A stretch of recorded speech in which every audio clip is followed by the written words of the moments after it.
Live streaming is on. There you are. I see you now. All right. There we go. All right.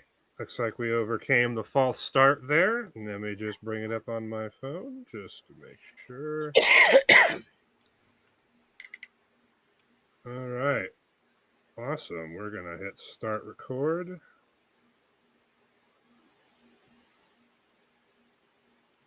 All right. And there we are.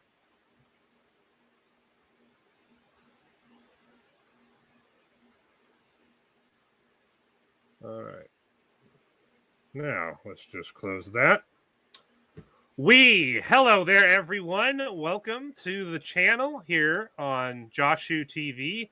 And we have a special live stream where we'll be talking with none other than Seeking the Truth, who you can see right here. And our special guest, CharlieBrownAU, who's basically going to add commentary on everything we're going to talk about. But Josh, in particular, is going to be discussing the upgrades he recently made to JoshWho Search and to JoshWho TV. So why don't you start us off, Josh, by telling us about what you did to JoshWho Search? JoshWho Search is now basically a whole new project. We threw out the old project because it was basically using the old search engine data, just like Dogpile basically used to work. We was using data from Yahoo, CSEs, Google, some of the older websites like I can't even think of all of them right now. Oh, basically we threw out that old project. Now we're using SeerX, which is open source search engine meta search engine project. And this is now going to scrape the web. Instead of us having a database storing sites, it's literally storing websites that are already there. So there is no database anymore. Now you're literally getting live polls from whatever's actually out there from the internet, and it's grabbing it from multiple different listings, including Quant and a few other engines I got programmed into it. So now when you use JoshWho Search, you're literally like I had someone go, "Oh, I'm still seeing government websites pop up."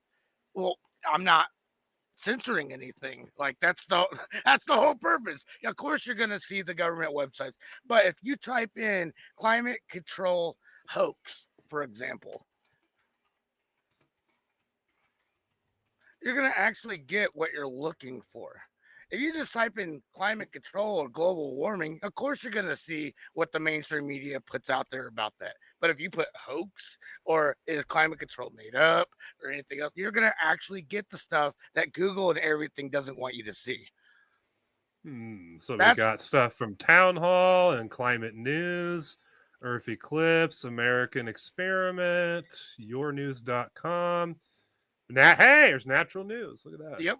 See, so nothing is censored anymore. You're literally going to get everything organically that's on the internet now.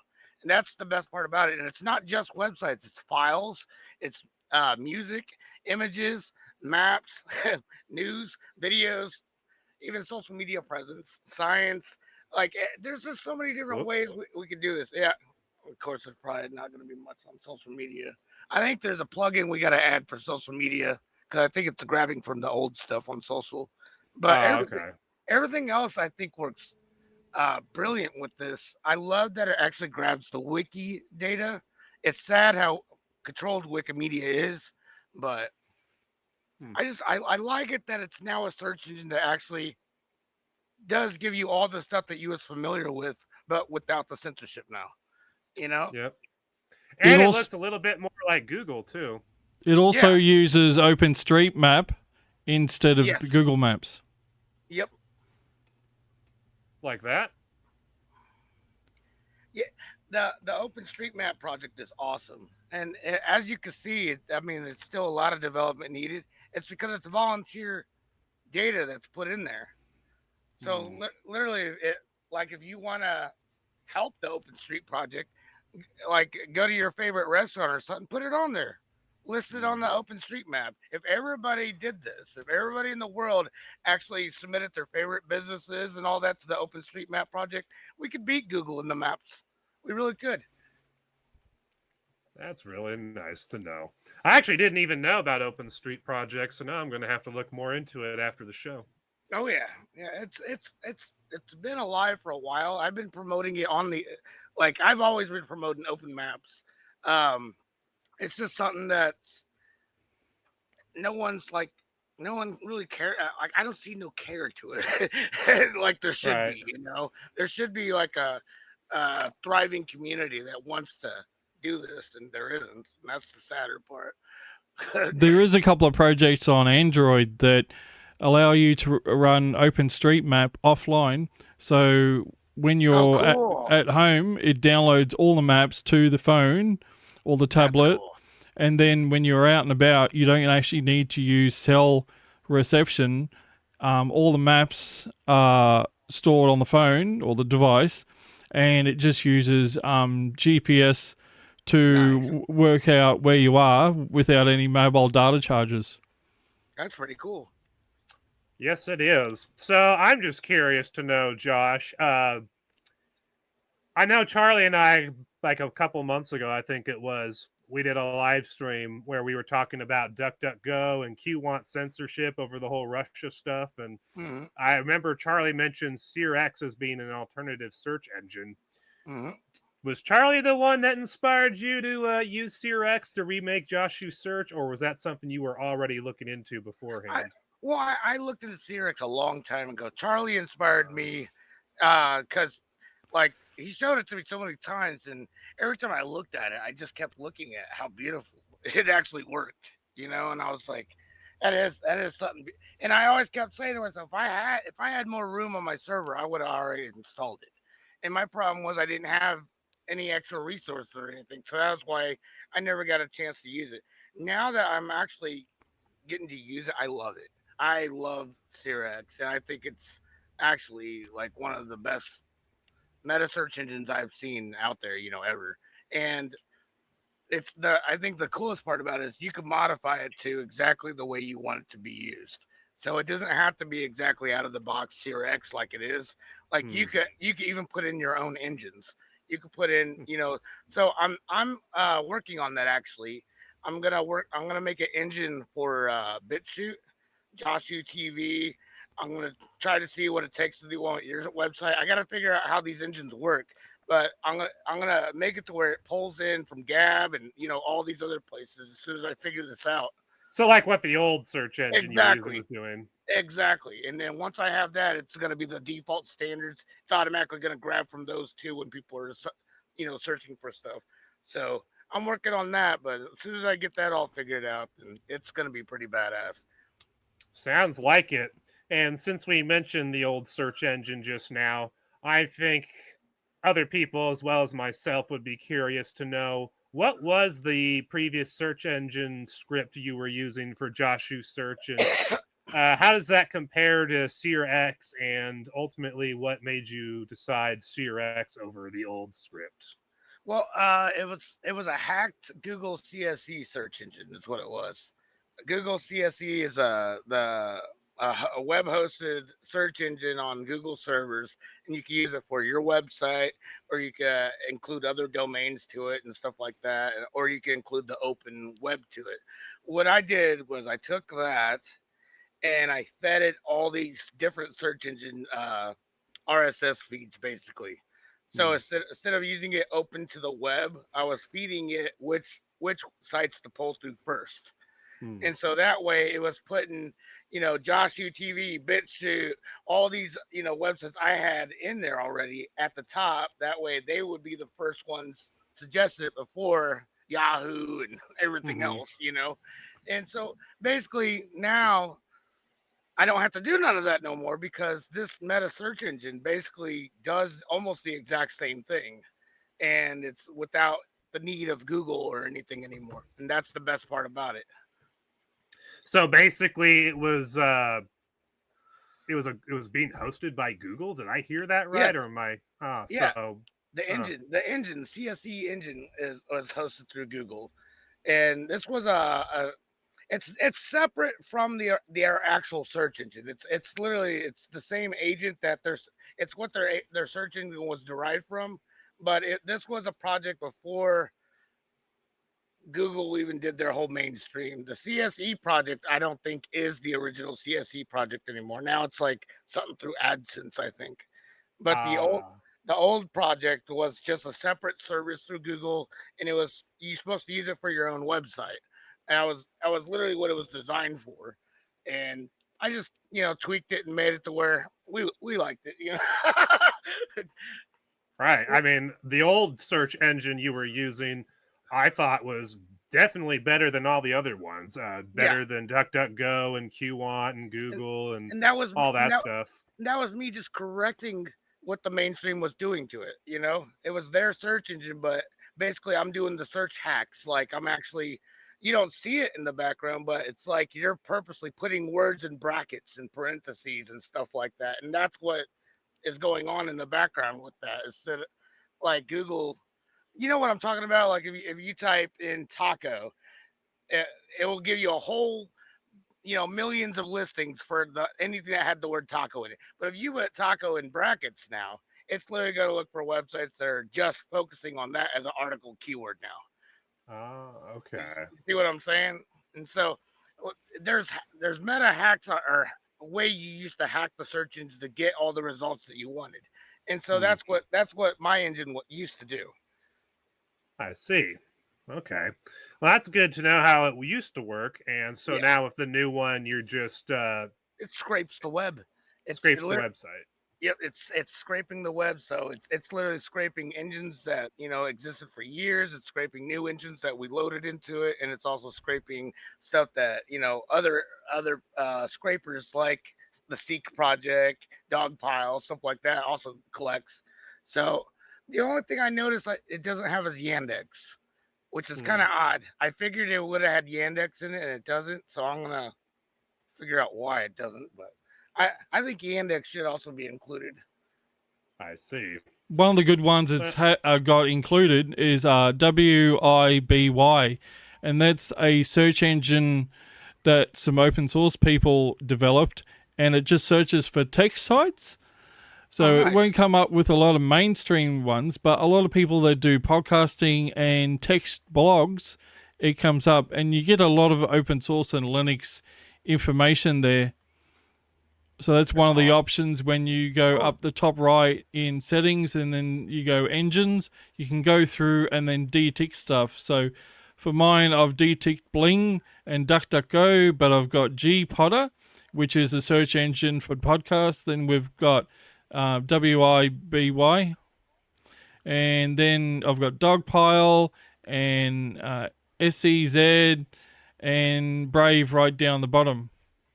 And so you can even go into the video section as well, and it's got stuff like anime sites. It's got torrent sites there if you want that. It's got PeerTube search engine. It's even got Rumble support at the moment, but I've deselected that. So yeah, you can go through and find all sorts of video ones that normally wouldn't come up, including the Invidious search engine, which gives you a privacy-based interface for CensorTube. Yeah, I just pulled it up here on the screen so everybody can see what you're talking about. It's the settings tab that's on the search engine at the top. You just click on this and you go to engines, and here's where you see all the options that you can set. And so any of these that you do change, I want you to remember when you click save, this is literally using cookies. So the next time you clear your browser's data, all these settings are going to get switched back to default. So remember that. There's one trick. If you copy that link right down the bottom and then bookmark it, you just click on the bookmark and it's entered all the settings again. Nice. That's actually pretty cool. That is actually. I think they call that a life hack. Yeah. That's pretty cool. I like that. Me too. But it's nice that we can see what the back end of this thing looks like too. Mm-hmm. And so if you go up the top, you can actually click through the stuff like map and music and news and science, and you can customize which stuff you want in all those tabs. So what's under the social media one? Let's see Yeah, what that's option. Dig, which Dig's been out of service for almost 4 years. So, Wait, that's an actual social media site? Yeah, that was before Reddit. yeah, So, I'm gonna. so I'm why gonna. why I'm does gonna it not replace have it. like YouTube and Twitter and Facebook and all those things listed as options? That's what I was saying. Like, there's definitely got to be an update to this part. The social medias are pretty old, and I don't know why they haven't ever added to this yet. Yeah, it would be cool if we could actually I wanna add add like all all our- the alt text stuff to these search engines that Yeah, you can that's what I'm put in. saying. Put Gab and Loop and his Creation JoshWho Social. TV and Hell BitChute yeah. and yeah, all of it. That would be Hell great. yeah, that'd be dope. So I'm definitely gonna look into this because this is. I want all these engines in here. So I'm definitely gonna look into that. And that's Same the with great thing video. about open source too is people in the community that run these servers, we can add support, especially if they have an API, and it makes the project better for everyone. Yep. See how they got Rumble and stuff in here, PeerTube. I'm gonna add JoshWho TV in this definitely. I just gotta understand how it all works. The funny thing is, your search engine with PeerTube integration will actually be better than PeerTube's official search engine because they have admitted they moderate it and filter out certain PeerTube servers that they don't like. So searching through the Search X engines that support it, you should be able to see everyone's PeerTube results. That would be definitely a bonus for sure. Yeah. Don't you hate it when the people who make these open source projects then try to moderate, who's allowed to be seen when they use it? I know it's weird. I'll never understand it, honestly. The only part I do get is their greed. Like, I see why they're doing it, but it's just ridiculous.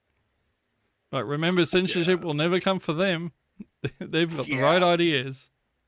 Yeah, let's just ignore that whole A video project over there.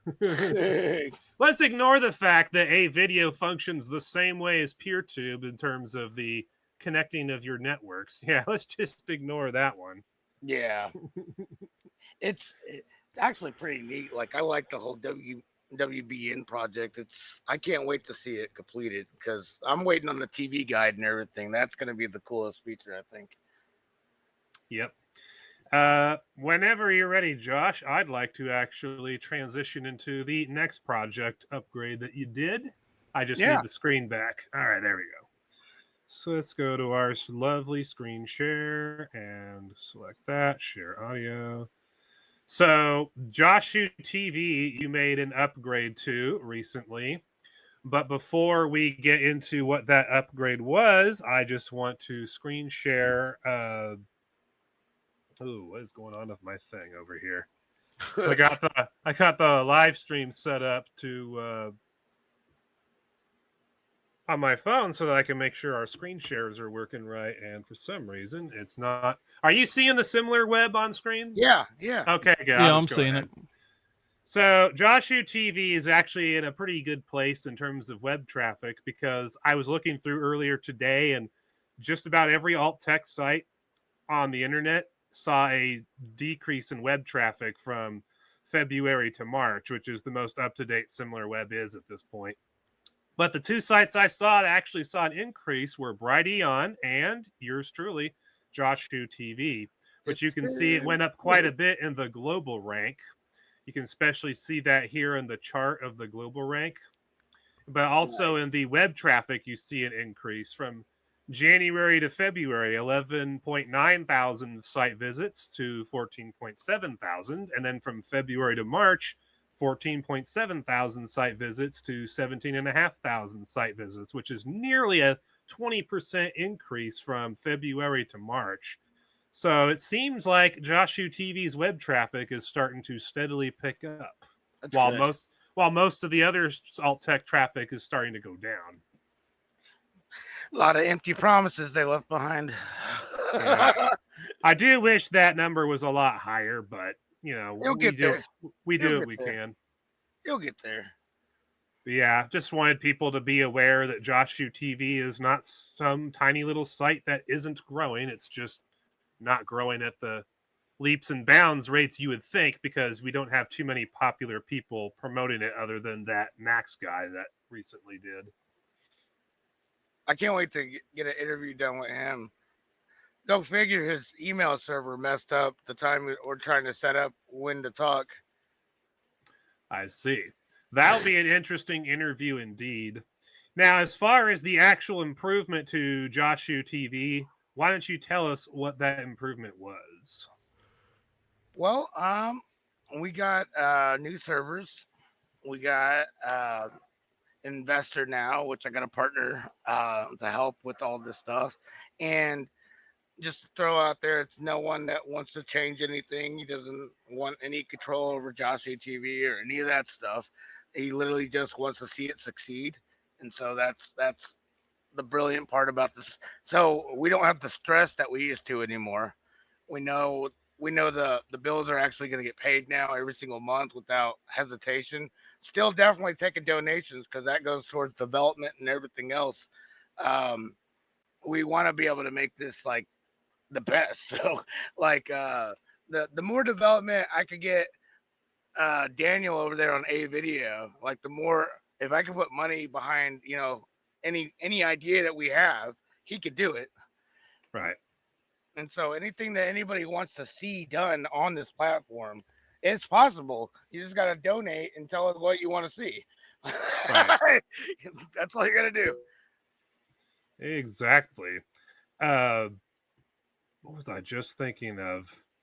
So you got an investor now, which is good news, because I know we had several videos there from your channel over the last couple of months where you were talking about how badly you needed donations because bills weren't being paid and lack of funds and all that stuff. So it's nice to know that that's not going to be an issue anymore.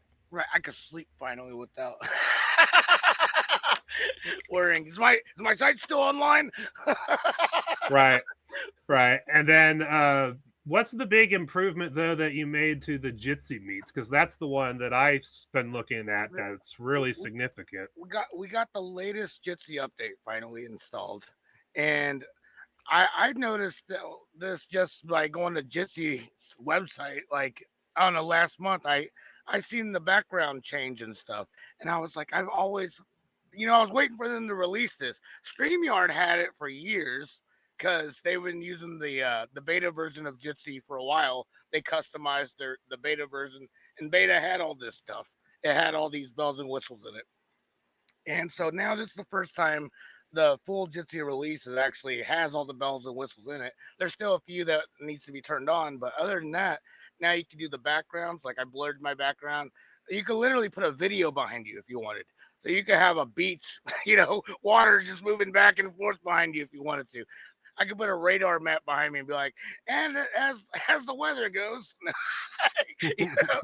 like I love it now because we could chroma key. The audio, I think, is a lot more crisper and better. We're on separate channels now. It's no longer mono like it used to be. Before it was mixing our audio. And so that's why when everybody talked at once, it just sounded like garble. Now you can actually make out two people speaking at the same time. I don't know if you noticed that yet. I hadn't, but that sounds nice. Yeah. And the video quality, I think, is a lot better now. It's a lot more crisper. It's not as random as what it used to be. Now it goes off of whatever your broadband speed is. And so if you got a high good connection, it's going to give you the best settings. Right. And if you don't, it's going to adjust accordingly. Exactly. And so it makes it to where I think now it's more compatible. Like we used to have issues where certain people on certain devices, when we'd invite them into these rooms, they would have problems all the time. Now it works across all browsers, including Edge. So that's another good thing. The only thing I noticed that stops people is like all the plugins or Brave, stuff like that blocks like third-party domains and stuff like that. That's the only thing that will ever interfere with it because it does use a third-party server, which is like it's Daniel's domain. It's not my domain. So I don't know.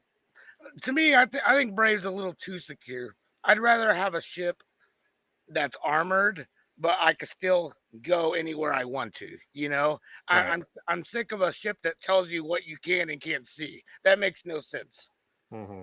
It works I get well you on in ungoogled Chromium if anyone's having issues with Brave, and Brave is just a fork of Chromium as well. Yep, yep. And so is Edge now too. By the way, did you notice that Microsoft dropped Explorer, and now their new Edge is now using Chromium. And Microsoft is now using Linux for servers instead Yep. of their own Windows. Mm-hmm. Wait a minute. Why on earth would they not use their own products? They're finally admitting it's crap. They're finally giving up on it. The funny thing that's is, I saw a few blogs that the guy working on the Microsoft version of Linux, and he's like, yeah, it runs great, and then we add the Microsoft stuff, and it just slows down. Yeah. Every time. Oh, that's hilarious. Microsoft is now using kernels too. Did you notice that? Mm-mm. Yep. Instead of using the old RG databases and stuff like they used to with Perl, now it's all kernels. And so they're trying to be like Linux, basically, is what they're doing. They just, all they did was, their whole life was copy someone else. That's all they ever done. And so now that Linux has picked up major steam, now they're jumping on the bandwagon, basically.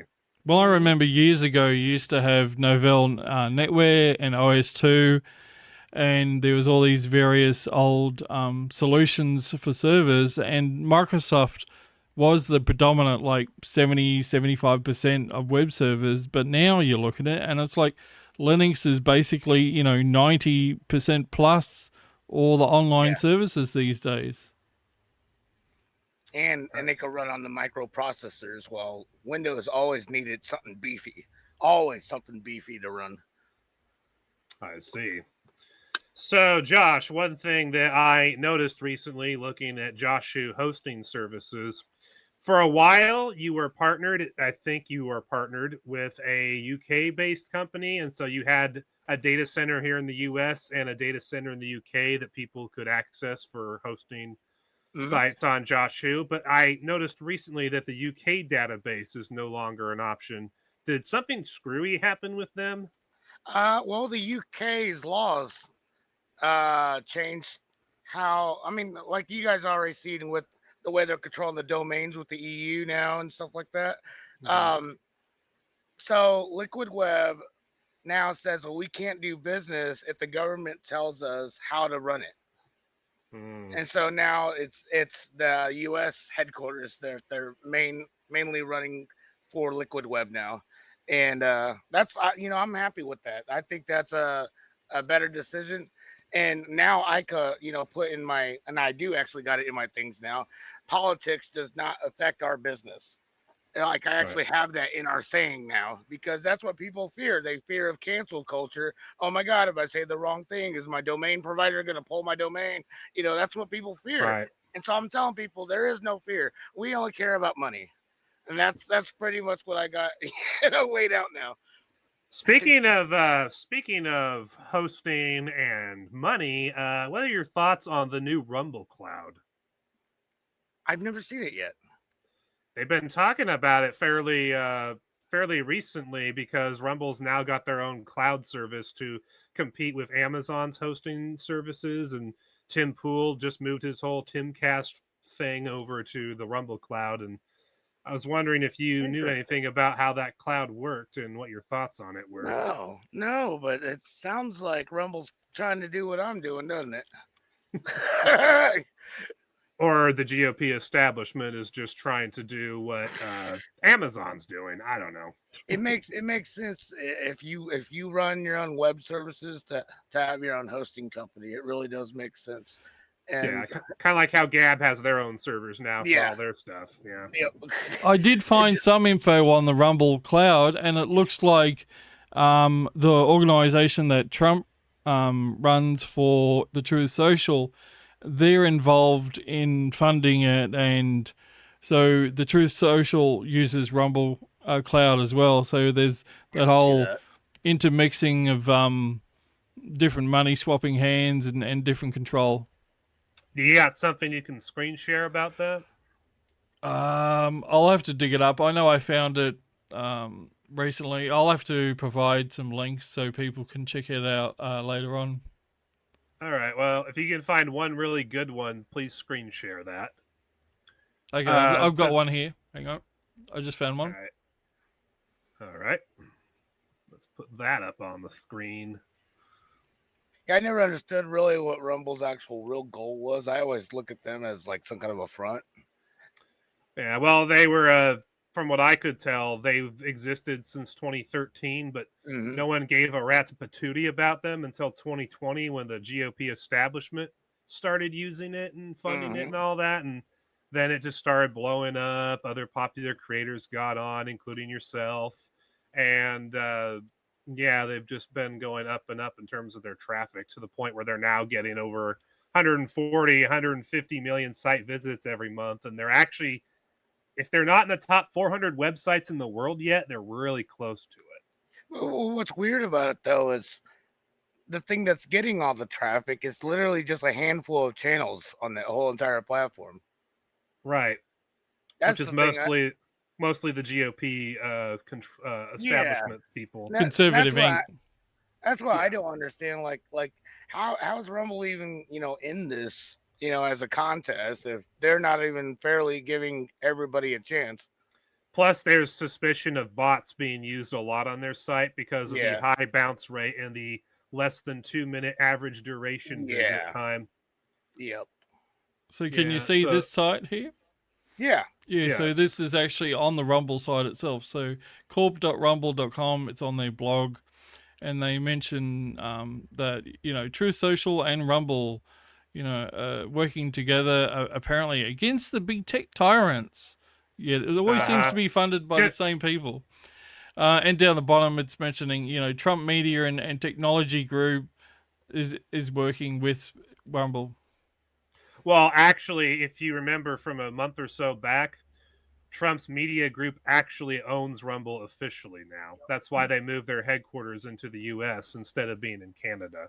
And the Trump media group actually violated the open source license agreement for Mastodon, and I still haven't got confirmation that they're not going to get sued.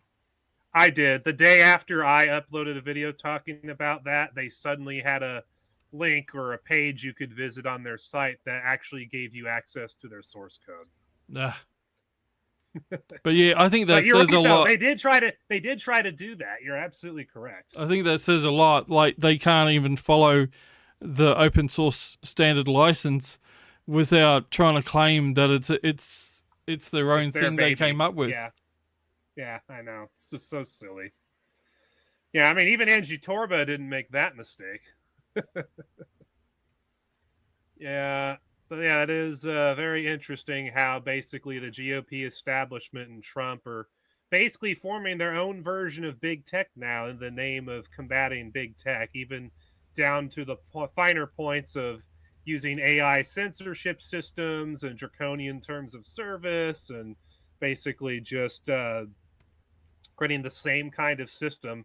But we're supposed to believe it's a better system because, well, we're the ones running it. Therefore, it's all good, guys. Right. The only time I can see the AI being good is if it detects child porn. Like, that would be the only thing that I would, want the AI to actually moderate. That would literally be the only thing I would want it to moderate. There was a suggestion many years ago that all porn sites get transferred over to a domain called XXX. And all the corporations were like, yeah, sure. And it was actually government and lobby groups that didn't want it. And then the funny thing, all these like family and Christian groups and religious groups bitched and complained and went, oh, no. And it's like, don't you realize, like, at home you could literally install a filter and just block XXX and all of it would be gone. But because of their site and then block that site and boom, you got the problem solved. But yeah, due to their stupidity, they were like, we ended up now in the last 20 years of porn on .coms and all the other various domain names. Yep. Yep, and now you got just a floodgate of porn sites everywhere that you can trip over, basically. And yeah, unfortunately, I hate to say this, but most of the Christian community, speaking as a Christian myself, most of our community is not very bright when it comes to tech and how it works, and basically how something like what we just talked about could have actually been useful for protecting our children from this stuff. But yeah. Technology challenged is the word I've used with a lot of people over the years. Yeah, that's definitely it. So, I know I made a video about it recently, talking about reclaimthenet.org's recent article about Odyssey and the big upgrade Odyssey made, and how in the article they claimed Odyssey was decentralized and pro free speech. And I just wanted to get your thoughts on that, Josh. Oh, it's hilarious. I just like to remind anybody and everybody, anything with a domain on it is not decentralized. Anything with a domain on it is not decentralized. That the word decentralized, I'm so sick of hearing because it's so used wrong and poorly. It's disgusting. Um, the best example of what uh, decentralization is basically, you guys remember LimeWire. When you Mhm. open that up, you are now the server. You're not connecting to a server.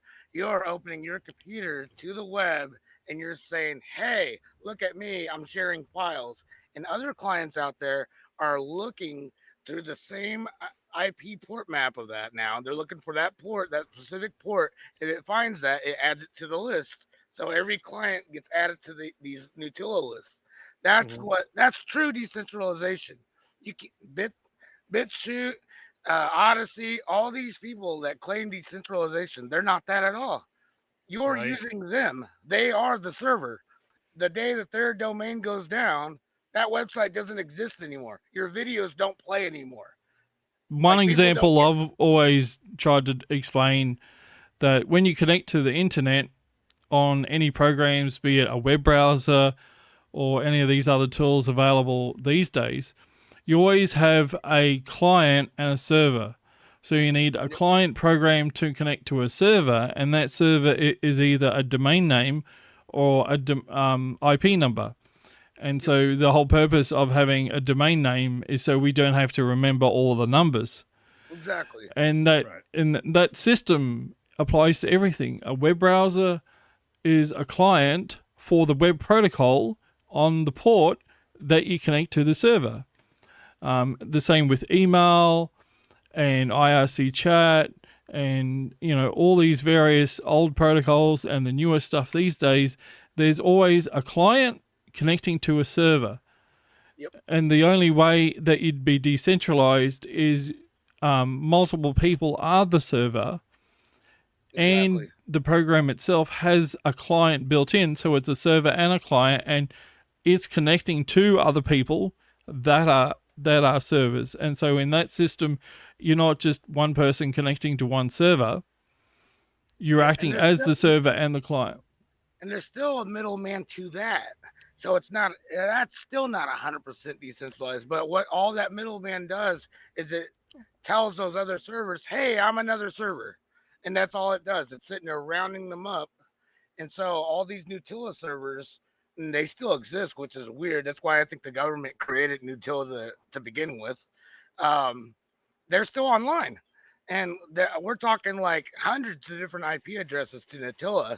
Something that, existed from the early 90s. We're talking 1998 still exists to this day. Huh. Who's paying for those? Very interesting. That is a good question. Very good question indeed. So you brought up earlier, Josh, the example of LimeWire as being true decentralization. The Uh, closest to true, yeah. so the one example, I would bring up is Yeah, Delta Chat, I was gonna bring up Delta Chat too. That's another great example. because basically, from what I understand, Delta Chat is It's basically a protocol that's like Telegram and WhatsApp, and you just slap it over your email, and basically your email serves as the host for all of your messages and stuff. Exactly. And anyone who uses Delta Chat does the same thing with their email. And Yep. so Yep. So no defined email server. It could be any email server out there can communicate back and forth, and that's true decentralization. Yeah. Which I really enjoy that, because I mean, I can't even spy on myself with Delta Chat. Exactly. Like I have it on my computer and on my phone, but by default settings, unless you change the settings later, the default settings are whatever messages you send through your phone, they're encrypted and you can't look at them on your computer, and vice versa.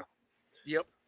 Which I'm thinking, man, if I can't spy on myself, then I guess Delta Chat can't spy on me either. Exactly. I think that's the beauty about it, and I tell everybody that's the same thing. The government could get your password to this, and it doesn't matter if they don't have your security key installed. They get a message that says this message is encrypted, and that's all they see. That's all they see. Yeah. Charlie can tell the fuller story if he wants to, but from what I remember, Delta Chat actually proved that they don't have their own servers, because when governments called asking them for user data, they basically said, sorry, don't got anything. All we got's the number of people who downloaded our app. Yeah, that's right. It's actually mentioned on their site that they have had several governments contact them for information, and they're like, we don't have any actual meta information or any surveillance data. Delta Chat, the program, be it on Android, a phone, tablet, computer, whatever, it doesn't actually have a protocol of its own. It looks at the email protocol and then changes that on the program so it looks a bit different. It looks more modern. But all the back-end technology is email.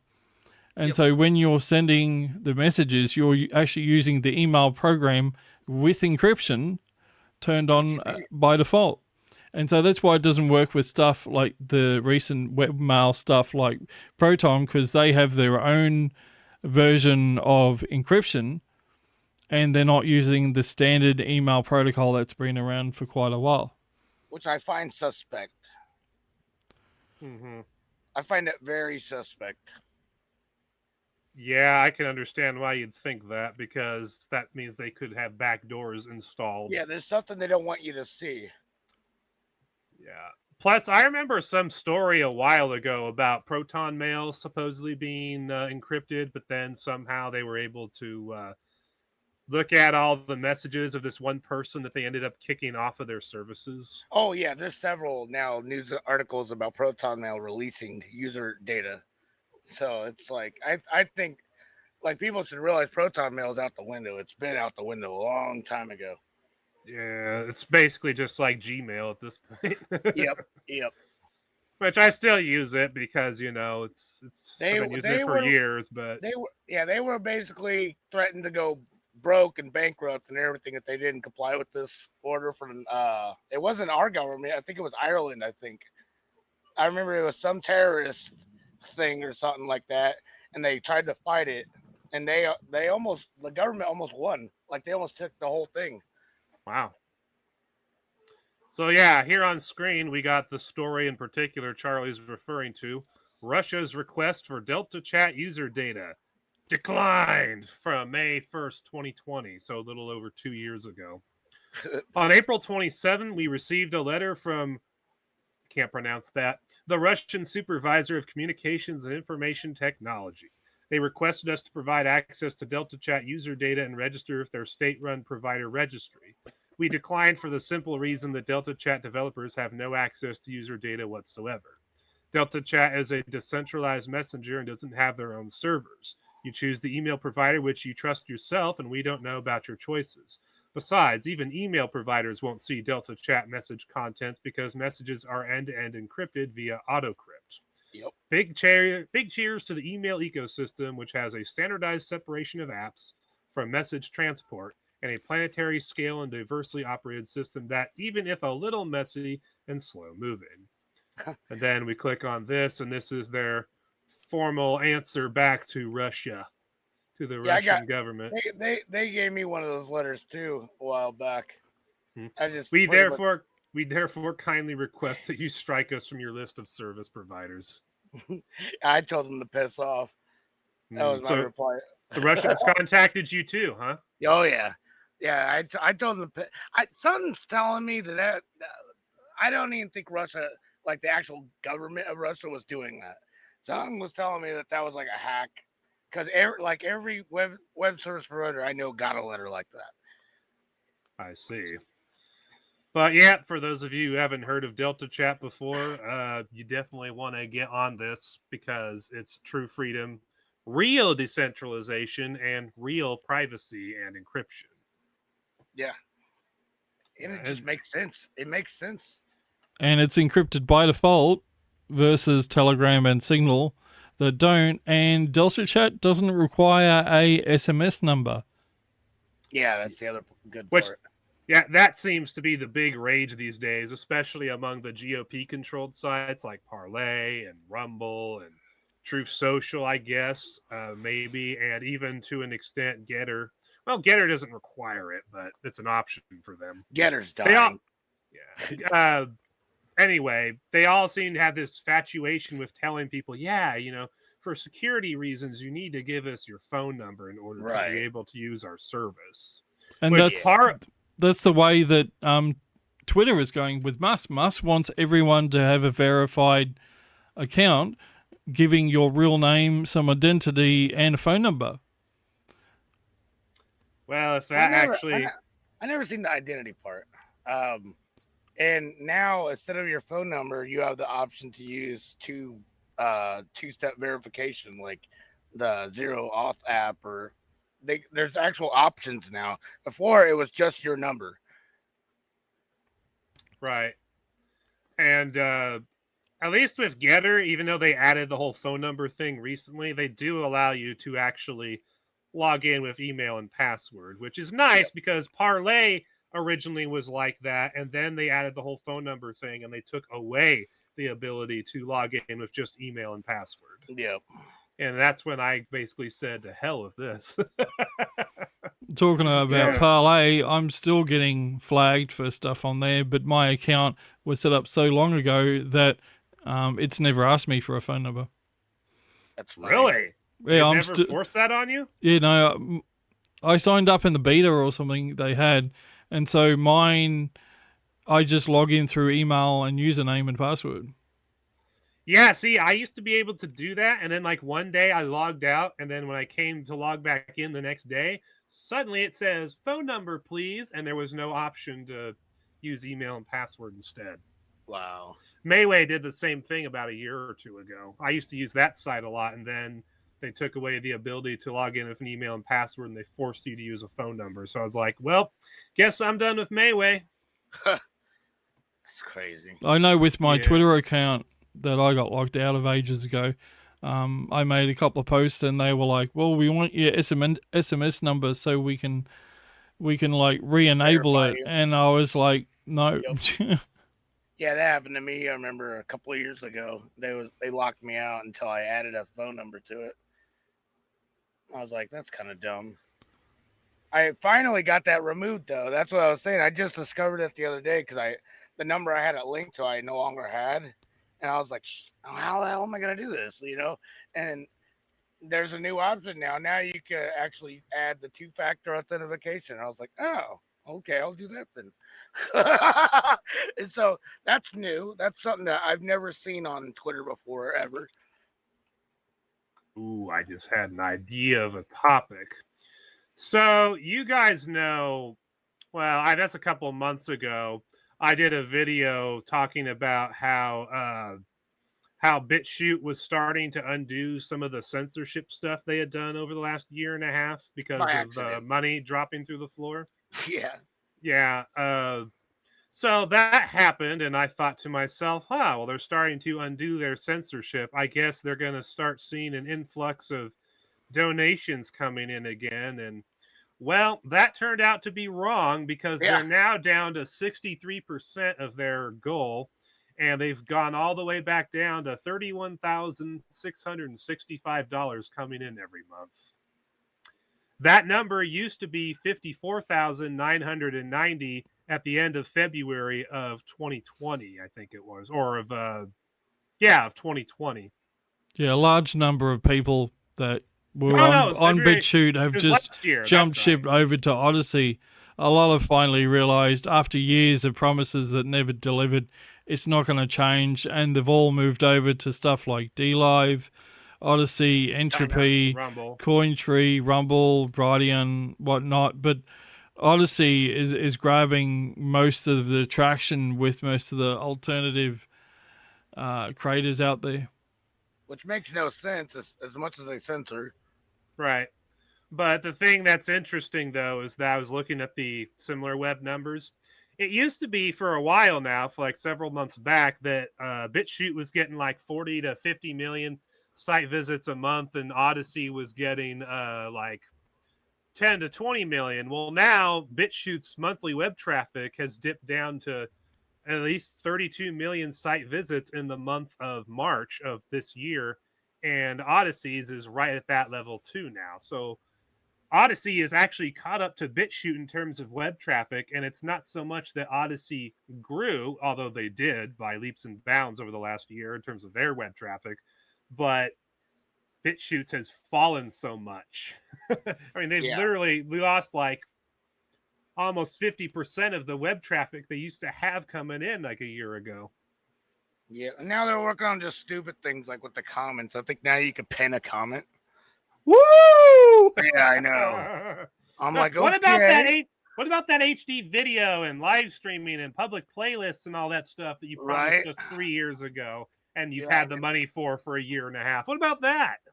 The funny thing is they could have ditched their back-end software and replaced it with PeerTube, and it would have been better. Or they could have used a video and accomplished the same thing. Yeah, or any of the variety of open source back-end software that's been available for years. I even emailed them and I said, here's 5 comment systems that seem to be the best out of all the open source free comment systems. They didn't want to use any of them. Yep. They're like, no, we'll waste our money and time and people's donations on making another comment system, which ended up being rubbish. Yep, and they used it to censor people. But what was funny, too, is that the comment systems you were offering them, Charlie, would have allowed them to basically keep all of those discuss comments that they were using. Yeah, there was 2 of them. Instead they flushed the whole discuss comment system out and lost all of those comments. Yep. Yeah, they're just so stupid over there. It's dumb. Yeah. They had a gift horse in the mouth. Look, they were looking at a gift horse in the mouth, and they couldn't see it. They couldn't use it because they were just that dumb. I mean, yeah, I think. Is it really incompetence, or maybe there's someone behind them steering them, saying, "Oh no, don't use open source. We need you to make a shady bad effort so we can do stuff in the background so people can't see what we're doing and we're not transparent." Well, I'm convinced that it's both. I think they got shady stuff going on in the background, and they're really stupid. They're wasting people's money. But yeah, I mean, if they had taken the A video script like Josh here did for JoshWho TV, and they'd slapped the BitChute logo on it, and they made the color scheme that they want, they would have had a fully functional video sharing site that they had promised everyone they were going to make, and it would have kept people happy, and they probably would have had an easier time grifting off of people. Yeah, it would be brilliantly ran with that much money that he has. Oh, I know. If you had 30 grand, oh my goodness. Oh, I know. Imagine what I couldn't imagine what a video would look like with 30 grand a month behind it. I couldn't imagine. I mean, you're running your whole network of websites on 400 some bucks a month and fan donations. What would happen if you had 30 grand a month just to spend on JoshWho TV? Oh man, dude, we would be better than Rumble, YouTube, everything. There'd be no reason why nothing would work. Like the most stupidest person in the world would be able to figure it out, because we would have that much money in development. And you have a team of developers already working on the script 24/7. It's their job. Yep. It's like, man, I don't know what BitChute does with that money, but it's a joke, and I hope everybody realizes that by now. Maybe it's a money laundering operation. It's something. It's something very crooked. Yeah, because like Sticks and other people who made it popular in the first place, they always talk about how they're on BitChute, but then they're never really promoting it hard like they used to these days. And Yeah. yeah, their traffic there has stalemated. Like they're not growing at all. Or BitChute if got they are, it's popular really because slow. of the people that got censored on the main platforms, and it was people like myself, TTOR, and others that promoted BitChute, Gab, Minds, all that, and then they just threw us all under the rug. Yep. Once they got popular. I know, and the sad part about it too is that as crappy the website as BitChute was, I got way more popular on there than I ever could have dreamed of being on YouTube. I mean, people look at my sub count there at just under 2,300 subs and they think, oh, that's not much. But back when they used to have a analytics site for BitChute called, I forget what it was called. It was StatShoot. That's what it was. Yeah. StatShoot used to be able to tell you the analytics of all the channels, and I was actually in the top 5% of creators on Well, BitChute at you the know, you know peak why of they my did away. popularity. You know why they did away with that, don't you? Well, I go to StatShoot today, the old URL, and it redirects you to BitChute. Yeah. It's because they don't want to see them manipulating everything. They don't want. Yeah. I mean, we were at the top. We were. Yeah, you were just outside the top 1% at the Yeah, time. we were climbing up and up and up and up, and you was doing reports on that, and then all of a sudden it's like, nope, we're gonna take that away now. Yeah. Because I was using StatShoot in some of our collaborations to show how popular we were and how popular other people were and basically where we ranked and everything. And that's the story of my life. That's the story of my life, dude. Every time I see someone else like getting successful at something, I'll go to do it and I'll start making the money or whatever. And then as soon as I get involved with it, that'll be the day that the company just goes out of business, or it's always something. It's always the story of my life. It's like as soon as I start climbing up to the top, someone's like, nope, not today. Not today. Always. And what was so funny about that too is that you were doing super well on BitChute in terms of not just subs but video views as well. I used to get recommended. Yeah, I used to be shown in the trending, and I used to get recommended. Now you will never find my videos in that. You're literally one of their most popular users, and you're also one of the most censored, if not the most censored user on their site. Yep. Just it's crazy how they decided to do that to you because you dared to commit the thought crime of creating JoshWho TV and pointing out all their shenanigans. And asking them where their money was going. That's one of the reasons I got censored off Gab is I started asking, what's going on with all these search results and these news reports. It doesn't line up to what people are actually trending. Yeah. On Gab Trends, yeah. Yeah, that was a thing too. But yeah, I mean, that when BitChute undid their censorship of you of their platform, Josh, like they primarily undid the banning of videos showing up on their search engine. Oh yeah. The videos of yours that they shadow banned were brought back. Yeah. But yeah, for like a year and a half, they were just shadow banning your content, and they wouldn't even some of your videos wouldn't even show up on their search results, including the one you did about why JoshWho TV is better than BitChute. I know. I'd type JoshWho and I'd see videos from like 2 years ago. I'm like, what about my most recent shit? Like that popping up. What the fuck? Yeah, it's a scam, and that's they don't like people putting it out, and that's really what it is. That's literally what it is, and I'm kind of sickened. I didn't think there would be this many grifters. Like I didn't think it was going to be this bad. If you look at BitChute today, the whole thing looks like a grift site. Like, I don't think I'd trust 99% of people on BitChute anymore. Right. Which is sad because a couple years ago, BitChute, for me anyways, was a really lively, happening place. And you had a lot of intelligent people making insightful commentary and comment sections and whatnot, by and large. And yeah, now it's just a dumpster fire. Yep. I mean, the people who don't get censored by the AI systems that BitChute uses to censor their comment systems, the ones who make it through don't really have much insight to give you anymore.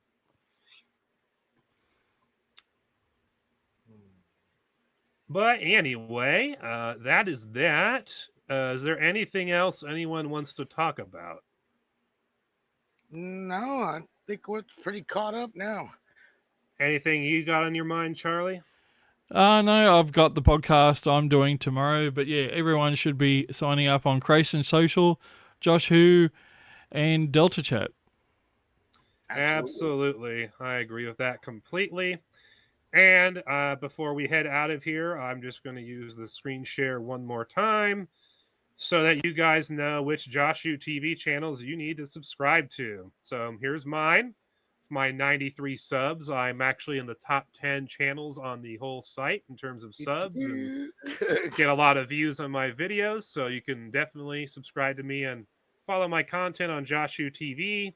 Then there's Josh's channel, Seeking the Truth, where he's got 338 subs, and that's the second largest channel on the whole site, only behind Handsome Truth, who has like 363 subs, I think. And then if you go through Josh's video library, a lot of interesting content, some of which has a lot of views, some of which doesn't, but you can change that by sharing it around. And then, of course, we got Charlie's channel here, where he basically has his alt-censored podcast and his videos talking about tech stuff, censorship-wise, gaming videos. Some of these videos have quite a lot of traffic, so definitely check out Charlie and his content if you're interested in more information about tech and tech censorship. And with that, I bid all of you guys watching this stream adieu, and hopefully I'll see you again on the next one. Yeah. Peace out. Peace. Live streaming has stopped. They're gonna be like, Woohoo. you gave